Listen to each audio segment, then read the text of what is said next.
Hey guys, Mrs. Traver here. Today we're going to talk about tangent applications as well as a little bit of sequences. Let's jump in. For our beginning here, I just want to remind us of some tangents. So we're going to do some practice on some straight up tangent stuff. As a reminder, the first thing that we're going to do is label our sides. So let's do that in the first one. We're going to label them hypotenuse, opposite, and adjacent. So in this problem, I notice that I have a theta and a 79 degrees. Let's find theta. That'll be our reference angle. I can do that with using the triangle sum theorem. So I know all the angles in a triangle add up to 180. I already used 90 for the right angle and 79 for this angle over here. I am left with theta being 11 degrees. So this is our reference angle, 11 degrees, and I can label my sides with that. So across from it is opposite, I'll put an O. Across from the right angle is hypotenuse, and then next to 11 degrees is adjacent. So I've labeled my sides. Next, I'm going to set up an equation, tangent theta equals opposite over adjacent. So in my case, tangent of 11 degrees is opposite over adjacent, or W over 12. Solve for W, I'll multiply both sides by 12. So I've got W equals 12 times tangent 11. This will go right in our calculator, which let me pull one up on screen.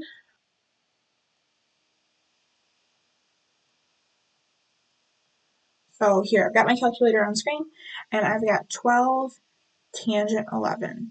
So I get 2.33 in this case. 2.33.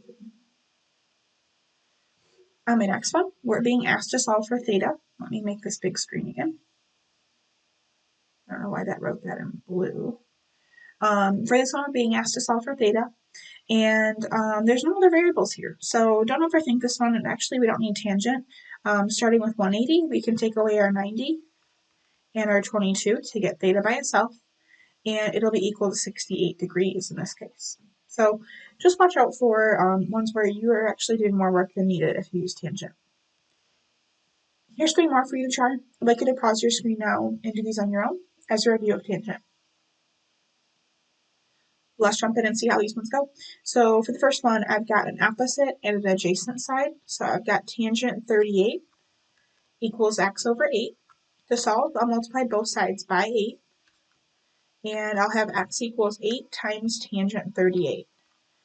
Instead of pulling up my calculator on screen, I'm just going to type it in here. I've got another use for you is you can use your phone calculator, and sometimes that's easier for you guys who are working at home. So in that case, I hope this shows up, but there's what I got, which is 6.25. So x is approximately 6.25. On the next one, I've got opposite and adjacent for 9 and x. So I've got tangent 73 equals 9 over x. This is the case where our variable's on the bottom. So I'm going to switch the places of these two.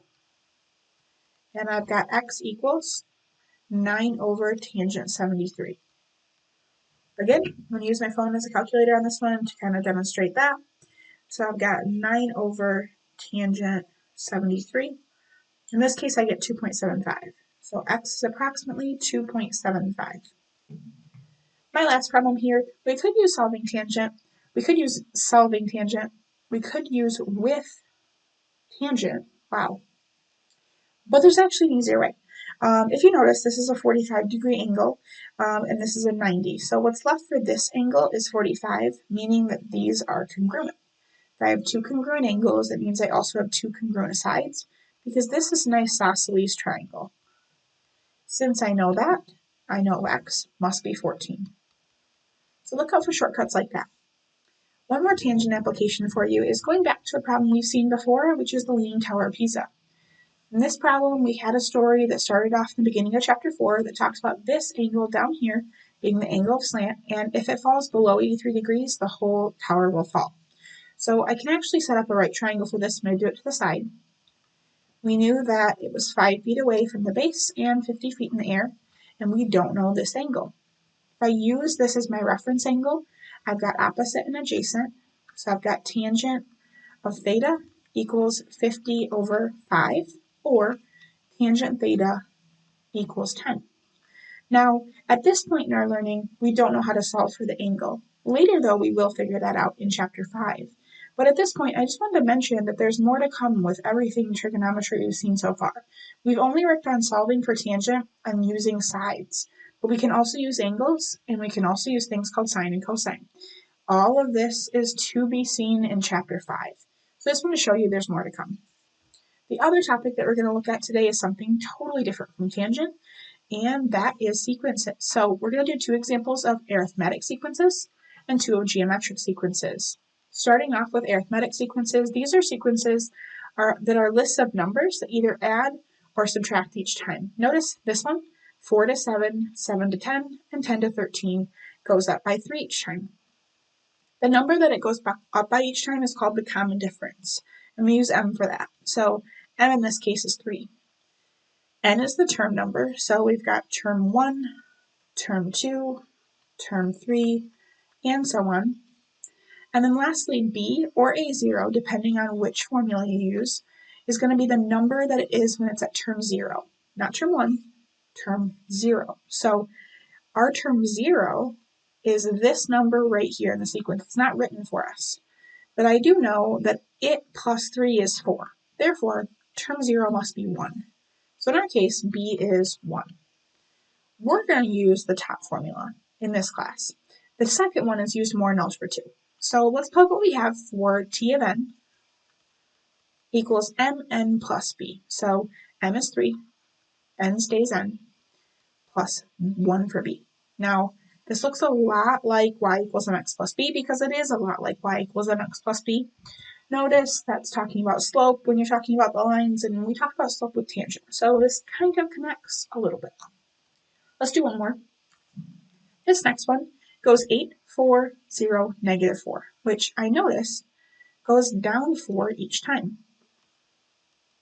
So in this case, my m common difference is negative 4. And my starting number right here at term 0 is 12, because 12 minus 4 is 8. So I can plug it in and get my formula. T of n equals negative 4n plus 12. Now these two are arithmetic. The next two are geometric. It's a little bit different. In geometric sequences, there is not an adding or subtracting pattern. Instead, there is a multiply pattern. So b is now called the common multiplier. Notice the variables got switched around a little bit. B was starting. Now it's common multiplier, so it's switched up. This was m in the other one, now it's b. So let's see, what did it get multiplied each time by?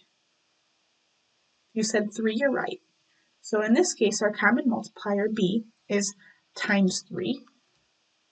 And a this time is our starting number at term 0. So if this is term 1, term 0 is the number that got multiplied by 3 to get 6. That would have had to have been 2, because 2 times 3 is 6. So a is 2. Again, we're going to use the top formula. The second one, you'll use more in Algebra 2. So I've got T of n equals a times b to the n. So that would be 2 times 3 to the n. That is our formula. Let's do one more and call it a wrap. This one, from 32 to 8, from 8 to 2, from 2 to 1/2. It's getting multiplied by something, kind of multiplier. But this one's easier to see if we think of it as divide. Notice each time it got divided by 4.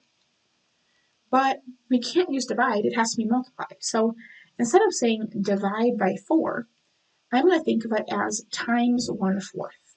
So if I write it with that mindset, then I can see what it got multiplied by. It should be 1/4.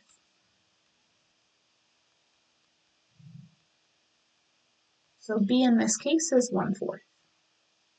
My starting number is what got divided by 4 or multiplied by 1/4 to get to 32. In other words, I could go backwards and say times 4. 32 times 4 is 128, so that is our starting number. Our final answer is T of n equals a times b to the n. So 128 times 1/4 to the n. And I'm going to use parentheses here to make it look a little bit more clean. Here's my final answer, and that's a wrap for our notes today. You're going to see more of these problems with tangent applications with story problems tomorrow, as well as some of these sequences in your review previews. I will see you next time. Bye, guys.